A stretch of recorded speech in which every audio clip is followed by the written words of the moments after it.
Welcome to Before First Gear, a series where I sit down with top racers to learn how they got started, honed their skills, and some of the unique challenges they faced along the way. Every racer has a story, and I look forward to hearing it. My guest today is NASCAR Xfinity Series driver Ryan Vargas, and we're talking about how he got his start in stock car racing despite a limited budget, little to no family experience in the sport, and how he's managed to make it work in every step of the way. You were just saying before, right before we started recording, you're located in North Carolina now, but you're from California? Yeah, so I'm originally from the LA, Los Angeles area, but I moved to just outside of Charlotte. Okay. I mean, that's where you got to be if you're going to be in racing. Well, specifically NASCAR racing, the mecca, you know. It would be interesting to hear the topic a little bit about what it was like to just pick yourselves up, kind of roll the dice a little bit and move to Charlotte. How did that come about? Yeah, no, it was definitely different. Just because, you know, just that year prior, I remember my family, sitting me down at the dinner table and telling me I was done racing, because we couldn't afford it. Racing's so expensive for anybody to get into it, and so I'd kind of already accepted the fact that I wasn't going to be racing anymore. And then I landed the opportunity I did with the NASCAR Drive for Diversity program to come out here to Charlotte, drive in the ARCA East Series. And that just changed the whole trajectory of my career.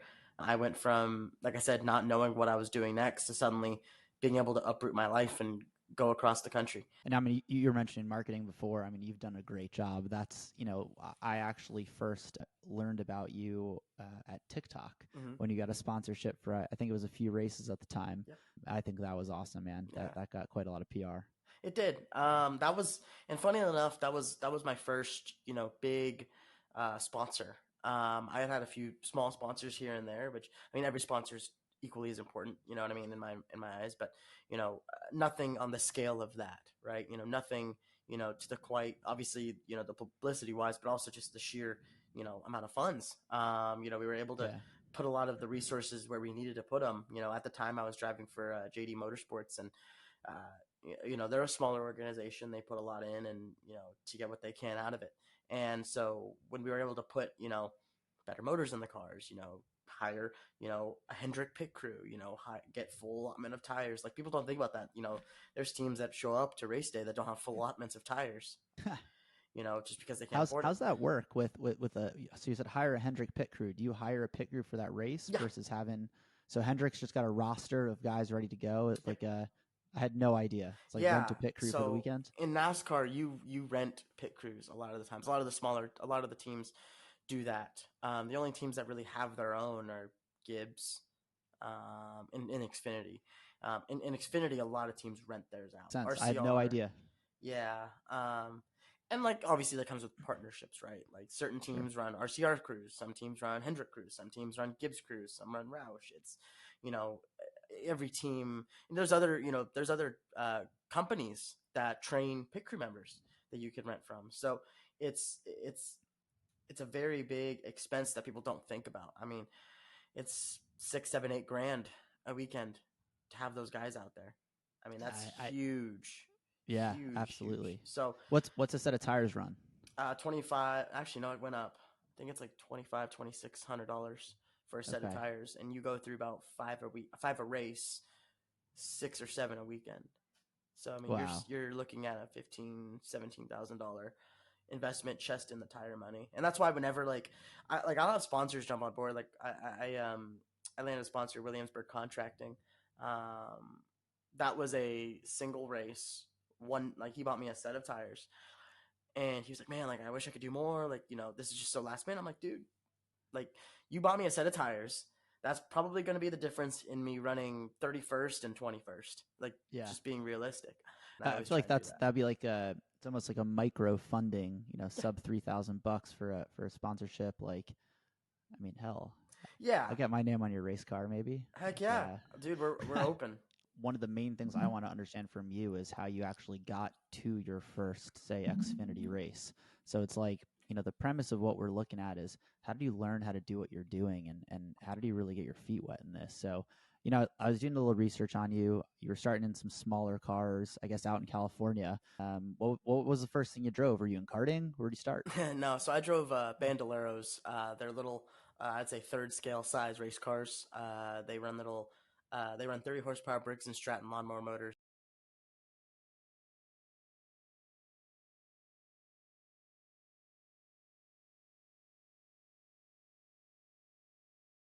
Um, and they are awesome.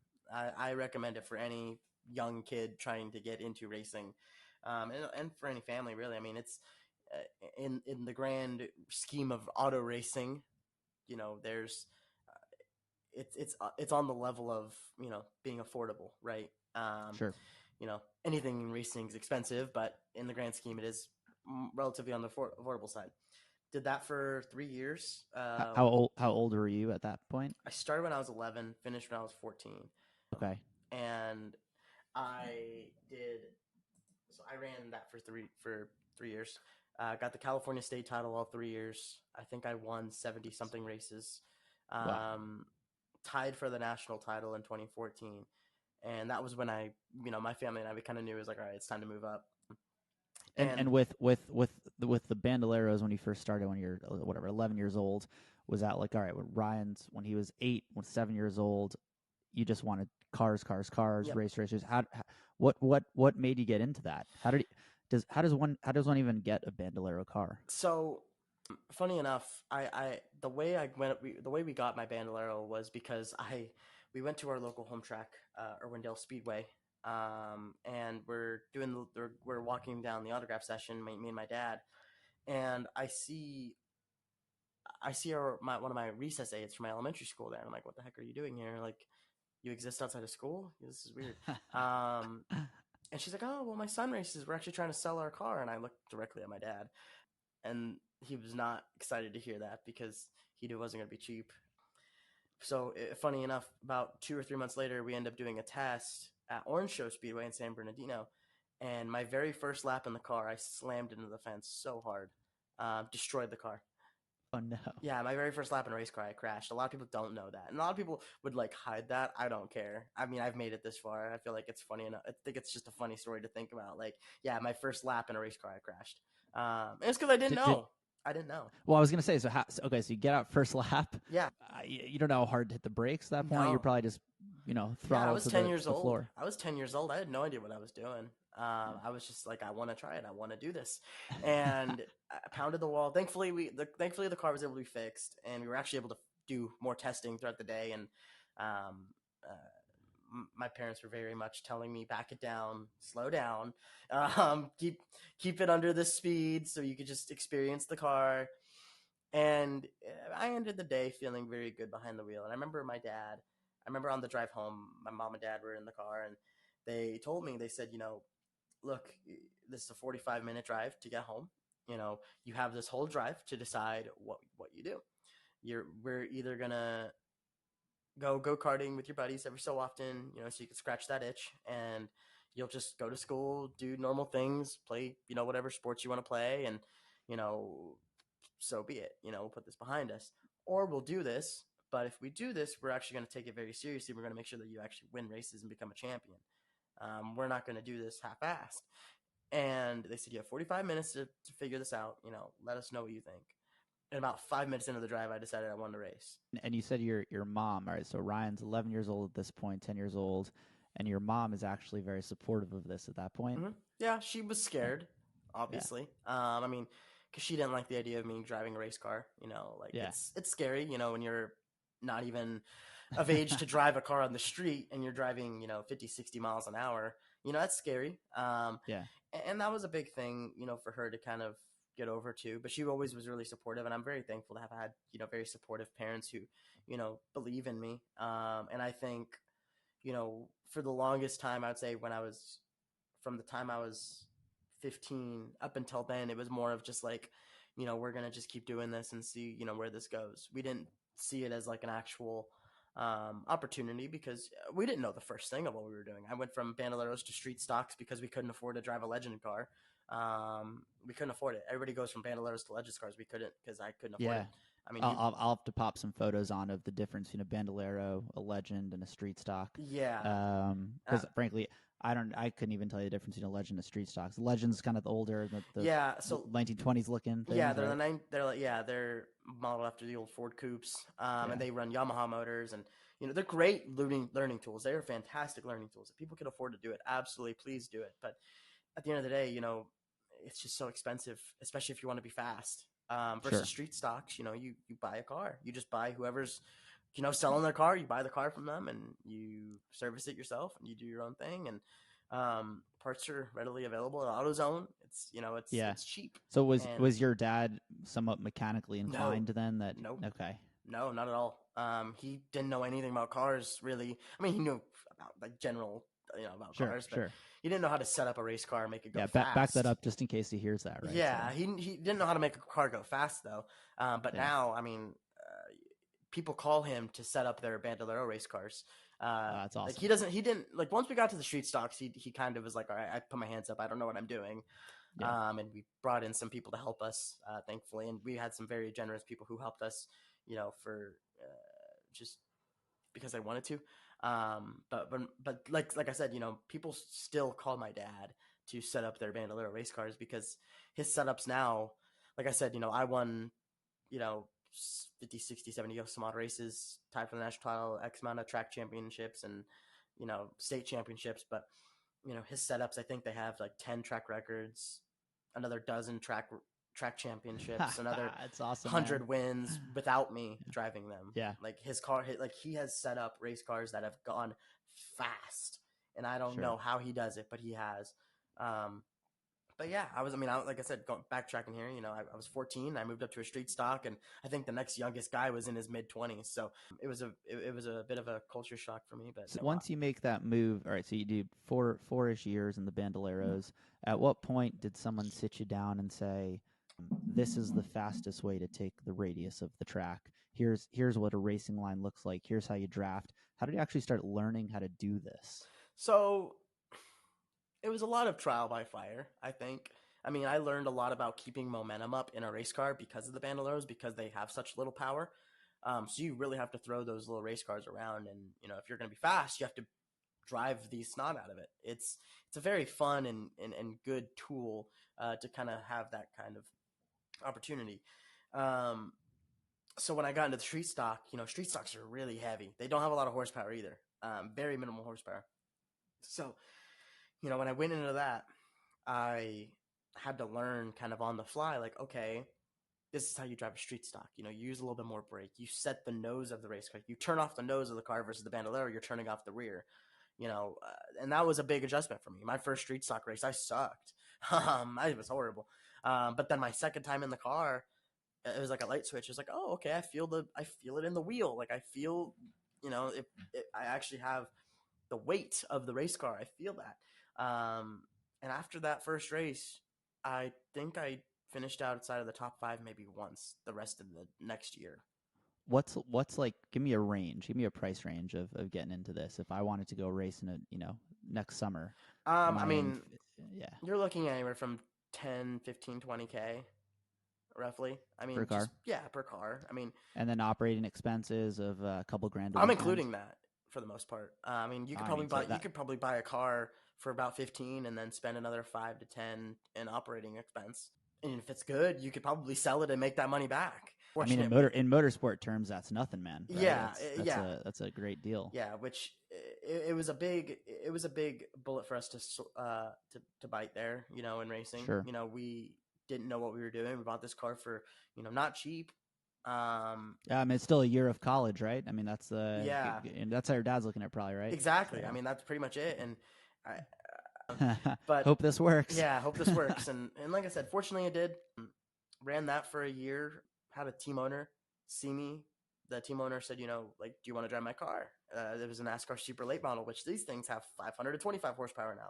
So now I'm going from a heavy, oversized, rolling all over the place, very underpowered race car to this light, nimble, wide, fast race car.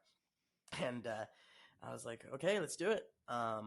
and that just Well, that's like a real car now, huh? yeah. So Now it's this a is proper... now we're talking NASCAR. Now we're talking like my first step into getting into NASCAR. And now and this is, how old are you at 15. this point? You 15. so you have no experience in a street car, actually driving on the street, and you're getting in a car that you're sitting on the left side of the car. Mm-hmm. You have to judge your space to the wall at that point. Yep. You have to judge, throwing this thing around. Yeah, it was that's hard, man. It was a change. I mean, and that was the biggest thing is I had to kind of learn on the fly too. Like I was fortunate to surround myself with some really talented individuals.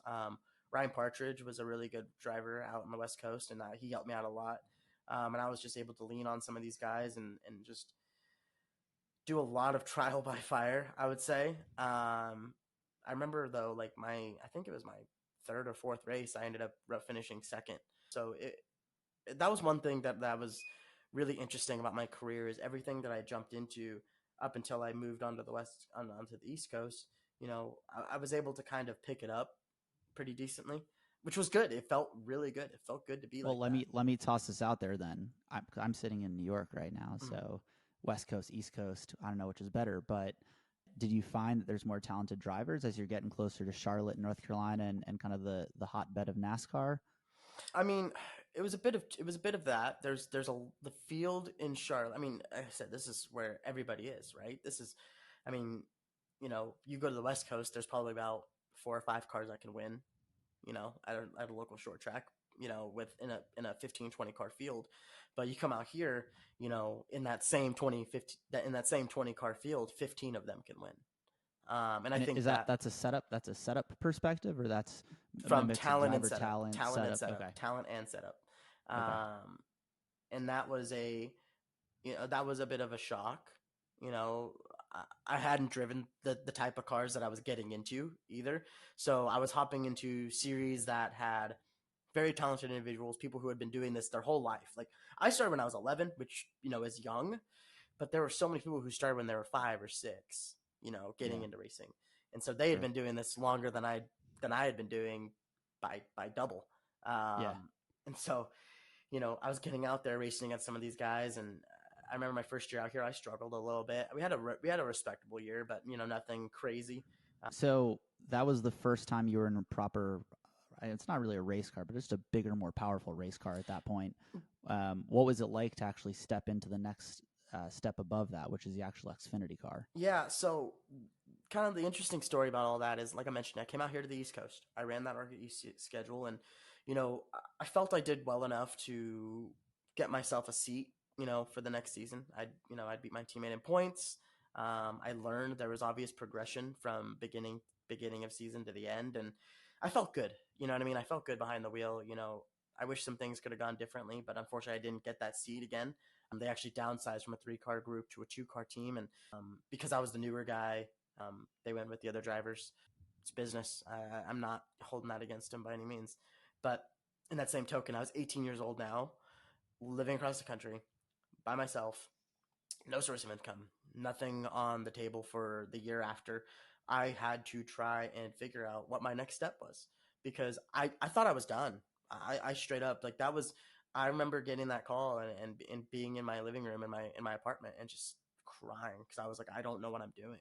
I have no clue how to continue forward from this. Fortunately, I made some calls, landed a sponsor to go late model racing. All right, check 1. Now I'm driving a race car. Cool. I don't care what kind of race car it is. I need to be driving a race car. So I checked the box. Now I'm driving late models. Gonna get repetition. Gonna be in a race car. And then from there it was like, okay, now how do I get back into the NASCAR garage, right? But how do I actually prove my place here? And I remember asking a bunch of people, talking about doing some ARCA stuff, doing whatever. And everyone told me, they were like, just do an Xfinity race. They said you would get so much more value out of going and doing an Xfinity race. And if you show out, it's going to mean a lot more than if you go out and finish 4th or 5th in a K&N or ARCA race. And I said, really? Like, you think that's possible? And they said, we wouldn't tell you this if we didn't think you could do it. And that meant a lot, because like I said, at the time, I thought I was washed up. And so my family and I, we work on, selling sponsorship. We work on putting the funds together to go and do this race, this one opportunity race to go race at JD Motorsports at Iowa Speedway, which Iowa was my best race in the ARCA series at that time. Okay. I had ran I drove up to third and was pushing the leaders before I actually hit a piece of debris. And Is in Iowa, it's an oval? Oval. Okay. It's about a 7/8 of a mile oval. It's considered a short track. But even then, its aerodynamics are huge there still. Did something about that specific oval make, it sits well with you? Just as a meant, Yeah, it just drove well. I felt comfortable there. It reminded me of my home track, Irwindale, the way you have to drive it. And so we put everything together. We made a deal with JD, and I went into that race kind of thinking to myself, all right, this is it. Like, this is my only opportunity to be in NASCAR. If I mess this up, if I go out here and suck, I'm done. Like, there's no coming back from that. Wow, that's a lot of pressure, man. Yeah, like, I put it on myself, but it was true. I mean, I had no other starts signed. I had late model stuff. If I go out there and run 35th or 30th and just kind of do nothing, like, that's it. Or heaven forbid, I go out and wreck. You know what I mean? Like, I'm this 18-year-old kid showing up. If I go out and wad the thing up, I'm done. So if you were to wad that car up, that's sort of a rental. It's an arrive and drive, or you're renting that from a team. Yeah, that's going to be a nice check to write at that point. Oh, yeah? it'd have been horrible. It'd have been a nightmare. Okay. I don't know. Okay. I don't even remember the specifics of that, but probably. Yeah. Okay. I don't remember the specifics of the deal, but I think that probably would have been the case. All right. But so the race comes along, and mind you, like I said, with JD Motorsports, smaller group, a good day for them is top 20s, top 15s, right? That's like, all right, that's like good. We accomplished all of our goals, right? It's like, it's in formula terms, it's like scoring points. Okay. Put it in perspective. So we go out for practice. I think I'm like sitting 23rd on the board. It's like, okay, we're looking good. Like, second practice, we broke like second lap. And it was like, oh no, we didn't even make a lap. I was backing out of the garage and I said, guys, this thing's messed up. I pulled back in and sure enough, I think the clutch broke. So we missed second practice. So now I have the least amount of laps in the field and I am putting all this pressure on myself. But we end up going out there. I qualified 23rd. Was the fastest of the four cars on my team. Beat my other three teammates and ran, I think, as high as 14th or 15th in the race. Finished 17th. Nice. Yeah, and diced it up with some really good race cars, really good teams. And I remember just, I remember getting out of the car after that race, and I was exhausted. I was not physically ready for that because it was 250 laps and it was hot. It was like 85, 90 degrees that day. Was that one of the longer races that you'd done then? It was the longest race I'd ever done by 100 laps. Oh my God. Yeah. Okay. So by almost about 100% increase, we'll call it. Yeah, pretty much. And so I remember sitting by the car, like just kind of like all exhausted. And I remember just all of the crew guys and drivers and team owners who like came up to me and said, "You did something today. Like, good job." Like Chris Rice from Colleague Racing came up to me. My team owner Johnny Davis came on the radio immediately after the checker flag and said, "You have a future here." Nice. I had guys who felt good. Oh, it did. Yeah. And I had guys who I was racing with that day come up to me and just say, like, "Hell of a job. Like, you did that. Like, that's really good." Yeah. And the rest is history. Yeah. Very, very cool. And so by the time you got there, like if we take a step maybe back a little bit, was there any coaching involved? Was there any, I mean, this is really learning a lot about it yourself. I've done a lot of schools at this point with NASCAR. There really are no NASCAR schools, right? It's just, you kind of go out and figure it out a bit. It sounds like that was your experience. Yeah. I mean, obviously I leaned on guys, right? I leaned on, other drivers, for advice or notes or whatever. On road courses, I did do the Skip Barber school, I think for like a day or two. Just because I'd never done road courses prior to coming out here. So that was like, I did that for like a day or two and it got me the general basis. Oh, you know what's crazy? I mean, speaking of those bandoleros, at the road course in Las Vegas, because they run a road circuit outside of the Las Vegas Motor Speedway, and the backstretch is the old drag strip. So it's a quarter mile long, and then there's a sweeping right where you don't lift. But I was told that we were clocked going 102 in the bandoleros. Wow. And I was 12. Okay.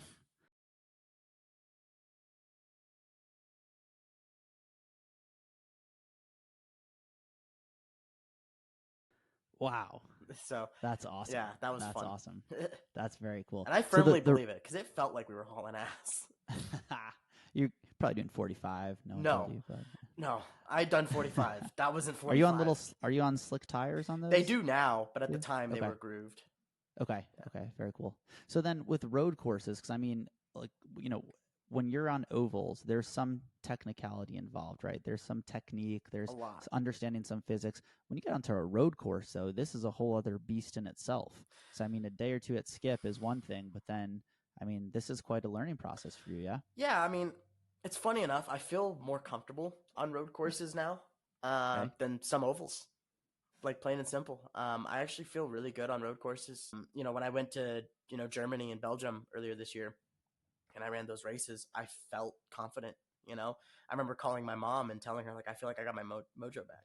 Where was that? Where did you what tracks were those at? What series was that? So I ran the NASCAR Wheel in Euro series. So NASCAR is a series out in Europe, and I Okay. ran their final 2 rounds this year in Osserschleben, Germany, and Okay. Zolder in Belgium. Yeah, very And cool, man. yeah, and that was really cool. Germany was really good. Finished top 10 in both those races. Zolder was really good when it was dry. I qualified 7th in the dry. Like we were fast. Like honestly, I felt we could have challenged for a top 5, and if things went right, maybe a podium. But it rained for both of those races, and it rained a lot. And I am just not experienced enough in the rain to do what I need to do yet. That was the first time. And here's the other thing too: is I've run in the rain, I think now 5 times. And I remember, when I ran out here in the States, because I've only run Xfinity and trucks in the rain. And On road road courses, courses, yeah, yeah, on because road courses. they on ovals they don't even Short tracks, decide against you. they adopted a package. Of all the categories out there, anything you want to drive? You want to drive a Formula I car? You want want to see what that's like? You want certain sports cars? Before I die, I want to run a cup race. Okay. That's it. I want to Okay. run a cup race. I want to have that under my name, and just say, I've done it. Right? How much faster are the Cup cars than the Xfinity cars? I mean, they're relatively not much different. I would say the Cup Series versus the Xfinity Series is the Cup Series is much more technologically advanced. Okay. The new next gen car is, leaps and bounds different than the Xfinity car. I mean, the new car, it's just completely ditched the old platform completely. Xfinity Series is really what the Cup Series used to be in terms of the chassis and suspension wise. So I mean, in the Xfinity series, you're running all the same tracks these guys, right? Yep. It's essentially the support series to the Cup series. Yep. So, I mean, what's the biggest track you've driven on? Have you been to Daytona before? Have Yeah. you been to Daytona, Talladega? Okay, Talladega Super Speedway. I mean, yeah. this is you're doing what, $160, $170 in those cars, 198. or that. Yeah. Oh my God. Okay. Yeah. No, we're hauling balls there. Wow. Yeah. So when's the first time that you felt that you were really going fast? Because it's all about Dover, perception, right? Dover Okay. in 2018, for sure. Because in those cars, in the ARCA cars, at the time with the with the engine package that they had, the aero rules and the tires that they ran, you could go wide open around Dover. And if anybody knows what Dover Motor Speedway, because I think that's what it's called now, if anybody knows what Dover looks like, it's 1 mile of, it's a bowl, it's a fish bowl of banking and speed. And we were running laps faster than the Xfinity cars. My lap, apparently, I'd have to go back and look, but apparently my lap would have put me 18th in the Cup field. Wow, and not just because you're just on it the You entire were time. hauling balls. Versus the Cup guys, they have to lift. They or have brake to lift a little because bit, or at that time, they were running a really small spoiler, very minimal downforce. Okay. And they had more horsepower. So more horsepower, less downforce means more off throttle time. Versus us running, I would say 2/3 of the power that they were running. While we weren't as fast on the straightaway, in the corner, we would gap them. Very, very cool. Very, very cool. So here's a question for you, man.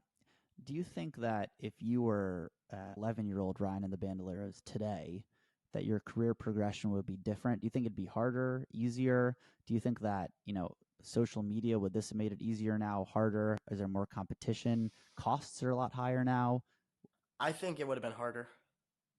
I think it probably would have been harder. I think right now it's the hardest time to be a race car driver. Or at least let me rephrase that. It's the hardest time to be a new upcoming race car driver.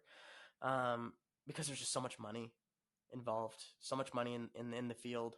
You go to a local short track and There's drivers who have, manufacturer development deals. They have corporate sponsors. They have, a team, you know, some kids are getting signed as young as, 12, 13, 14 years old to massive contracts. Signed by like a Joe Gibbs rate, like a Like racing by a team, Toyota or by a Toyota, okay. by a Chevy, by whoever, um, you know, because the resources are there, and that which is totally fine. Like that's just how it is, right? Like if I was in that situation, like yeah, like let's do it. But it's just not the case for me. But there's so much in the field now. There's so much all throughout the ladder. I mean, look at the Cup Series now. I mean, there's so many drivers that are retiring, but they all have kids that are getting into racing now. So now Yeah. you have like Keelan Harvick, who's racing Legends cars. Kid's killing it, and he's gonna be in NASCAR. Like, there's gonna be a spot for Keelan Harvick, but there's probably gonna be there's hundreds of thousands of kids fighting for that spot Keelan Harvick has. Sure. And what that kid does is impressive. And I mean, but that's just how it is. There's so much talent and so much money to the family that I was you have just an awesome attitude, man, about this whole thing, right? Because I think some guys can be a little salty about it. Some guys can, there's certain opportunities you do get, you don't get. I think just the optimism that you have towards it and your attitude towards this entire process is incredible, man. Yeah. Really, really good. Well, because here's the thing. If I'm Joe Gibbs and I have a grandson who has gobs of talent, what am I going to do? Not give him a shot? Yeah. Right? If not, you're just a dick. Like, I hate to say it, you're just a dick if you don't give your grandson a shot, right? Yeah. Like, I understand, people's gripes and stuff, and I understand that it's a situation, and it's not an ideal situation for anybody, right? Because, grandson gets a ride, okay, well, now it looks like it's a nepotism thing, but it's, sure. If the kid's able to back himself up like he has, I mean, he won his first ever Xfinity start, right? Wow, I mean, I had no idea. That's awesome. Yeah, and his That's first awesome. ever Xfinity start driving for his team, for their team, he won. I mean, like, if you are able it's to, it's hard for these guys sometimes, right? Because the way that I'm phrasing it, even right now, the fans as well. People are, I don't want to say against them, but they're not on the optimistic side of a fan's mind to start with, right? People want to see these guys fail, right? And even if they're the greatest guys in the world, people feel that they've been given X, Y, and Z. And that's understandable. Everybody has their own way of thinking about it. But for me, it's like, as long as they're a good person, as long as you're a good person, you treat everybody with respect, and you prove your worth. Prove your worth in terms of your competitiveness or how you race each other, race other competitors. Dude, you have every right to be out on the racetrack, right? Like there's no difference from that. That's just how it is. Sure. I'm not going to be one to sit here and complain about that, because I didn't have those same situations. Because I know for a fact, if I was in that situation and my parents had, the resources, they would do the same thing. Yeah. So it's no different. But leading up into next season, you're shopping around for sponsors right now. Do you work with an agent? Or you're negotiating a lot of these deals yourself right now? I've started bringing on people to help sell. I've started having people kind of sit in on calls with me, which has been worlds of help, and just kind of taking some of the weight off my shoulders. But I mean, even then, it's still up until this year, it's been all me. And that's been a very so you're learning sponsorship contracting, you're learning marketing, no different than you learned how to race a Bandolero, right? On your own, essentially. Yeah, and that's how it's been. I mean, when I landed the TikTok deal, that was my first sponsorship of that magnitude, and I didn't know what the hell I was doing. Yeah, I didn't. I like the fact it came together like it did. It was like I went into these meetings and I asked people like for advice, and they're like, "This is what you should say. This is how you should." And I'm like, "Okay, this is what I did." I went into the meeting. I talked like I felt like I should, and we left with the sponsorship we had. And awesome. So I've had a lot of people come back to me, whenever I go into these meetings with people, I ask them immediately after, like, "Hey, how did I do? Like, what can I do better?" And I'm very fortunate to where they've had, positive comments. So it's just it just takes a lot of work to get comfortable. Yeah, I think people appreciate humility, right? People appreciate asking for advice and not giving unsolicited advice, but giving advice in general if you're asking for it, right? So yeah, I mean, that's the thing. It's like, because I never thought I'd make it this far, plain and simple, right? So I'm gonna do I would be doing a massive disservice to myself and those who are helping me if I wasn't asking for help, if I wasn't, you know, being vulnerable in that sense, right? Like, if I'm gonna, like, every time I get out of a race car, I say, what can I do? Sure. Every time. Because there's never a time that you're 110% perfect on a racetrack. Never. Sure. Like, there's no way. It's not possible. Yeah. Like, you could be a half inch off. You could change your line a little bit. Yeah. Is there something specifically that you struggled with in the race car? For example, I don't know, vision, working with a spotter, understanding certain race strategies or getting close to the wall, or I don't know, anything that you found challenging specifically and as you scaled your skills? I'm an overthinker by trade. My entire job is marketing and sales, and so I overthink. I get stressed, and so I've had to really manage that when I get behind the wheel, and I've had to work on completely disassociating that now, and Yeah. I'm very fortunate to where I haven't had an issue with that. I've been able to just do what I need to do. I felt comfortable. I'm going to go out there and make mistakes and stuff, but that's just part of race car driving. Yeah. If you're not making mistakes, you're obviously not trying. So that's just kind of how it is. Thank you so much, man. I really appreciate this. So interesting. I think my biggest takeaway from this is just your attitude in general towards the entire sport and how you've built your own career, and certainly wishing you the best and looking forward to following you in the next few years.